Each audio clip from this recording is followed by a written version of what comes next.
നമസ്കാരം. ഞാൻ നിങ്ങളുടെ സ്വന്തം ശരവൺ മഹേശ്വർ.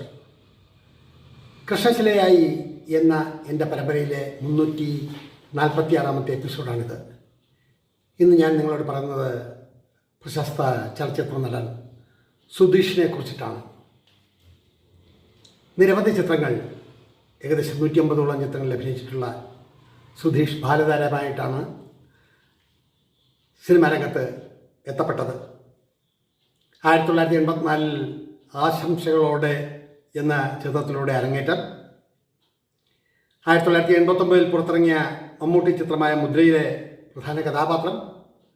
1991 പുറത്തിറങ്ങിയ വേനൽ കിനാവുകൾ എന്ന ചിത്രത്തിലെ നായകവേഷം. അങ്ങനെ നിരവധി ചിത്രങ്ങളിൽ അഭിനയിച്ചിട്ടുള്ള അദ്ദേഹത്തെ ഞാൻ കാണുന്നതും സംസാരിക്കുന്നതും തിരുവനന്തപുരത്തെ പങ്കജ് ഹോട്ടലിൻ്റെ മുകളിൽ വെച്ച് ഒരു ഷൂട്ടിംഗ് നടക്കുമ്പോഴാണ്. താഴെ എന്ന എൻ്റെ ഓർമ്മ ശരിയാണെങ്കിൽ താഴെ കൗണ്ടറിൽ പ്രശസ്ത ചലച്ചിത്ര സംവിധായകൻ ഷാജി കൈലാസ് അവരുടെയൊക്കെ ഇങ്ങനെ സംസാരിച്ചുകൊണ്ടിരിക്കുന്നു. ഞാൻ 3ാമത്തെ നില കഴിഞ്ഞ് ഈ ഷൂട്ട് നടക്കുന്ന സ്ഥലത്ത് ചെല്ലുമ്പോൾ സുധീഷ് ക്യാമറയ്ക്ക് വേണ്ടിയിട്ട് തയ്യാറായി നിൽക്കുകയാണ്. വലിയ മേക്കപ്പൊന്നുമില്ല, ചെറിയ മേക്കപ്പ്. അങ്ങനെ കയറി പരിചയപ്പെട്ടു. എഴുത്തുകാരനാണ്, ഇതാണെന്നൊക്കെ പറഞ്ഞ് ഞങ്ങൾ കുറേ നേരം സംസാരിച്ചു. എഴുത്തുകാരനും അഭിനേതാവും തമ്മിലുള്ള കൂടിക്കാഴ്ച എന്ന് വേണമെങ്കിൽ പറയാം. ഒരു 15-20 മിനിറ്റ് സംസാരിച്ചപ്പോൾ ഭയങ്കരമായ ചൂടും പിന്നെ റിഫ്ലക്ടറുകളുടെ ചൂടുമൊക്കെ കൂടെ ആയപ്പോൾ ഞങ്ങൾ ഇരുവരും വേർക്കുന്നുണ്ടായിരുന്നു.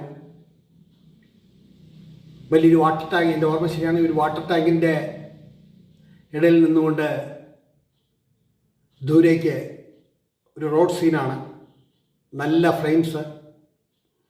അങ്ങനെ സുധീഷുമായിട്ട് കുറേയധികം നേരം സംസാരിച്ചു.